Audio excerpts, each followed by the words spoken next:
ویل چې امریکایان او خلیزدار او دې خلکو دوی به بار بار له دوی نه شکایت کوشش وکړي چې دا خلک ایثار کړي. وجه څه وه؟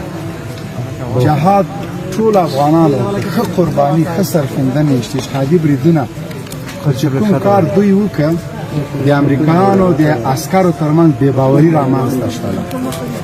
د دوی هغه اختلاط له منځه لاړه، یو ځای اوسېدل. اوس هم موږ ډېرو ځایو کې ګورو چې امریکایان د سټوډیوګانو له لارې به د خپلو عسکرو غلامانو ته ټریننګ ورکول.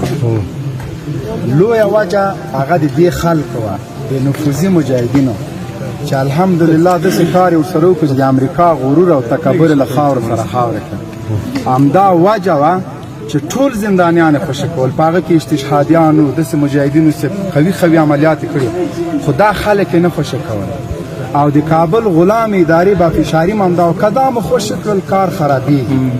در حال کې چې دوی د هغه ادارې عسکر و هغوی سره یې کار کوه، په کار ده چې د افغاني غرور له نګاه نه، ځکه هغوی خو افغاني غرور درلوده نه، دا خلک یې په سر کې خوشي کړی وه. تر اخره دوی وساتل.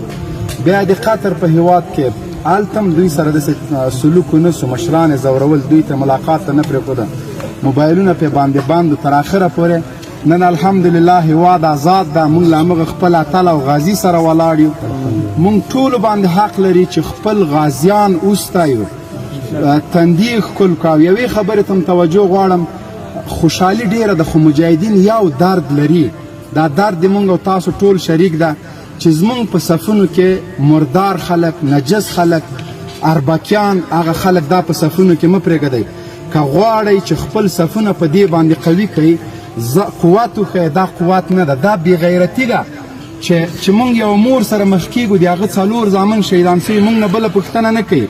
وایي ګوره دا خلک دې ومبخل او اوس د ټوپک هم ورکړی ده، د هغه مور جواب موږ نه لرو. راځئ چې ټول اتحاد وکړو، اتفاق وکړو، مردار سړی په صف کې پرېنږدو. د موږ په د صف په زیاتوالي باندې کامیابي نه ده. امریکایان تر موږ 1000 چنده زیات ول، د لکونو په تعداد، مجاهدین د زرګونو او د سلګونو په تعداد.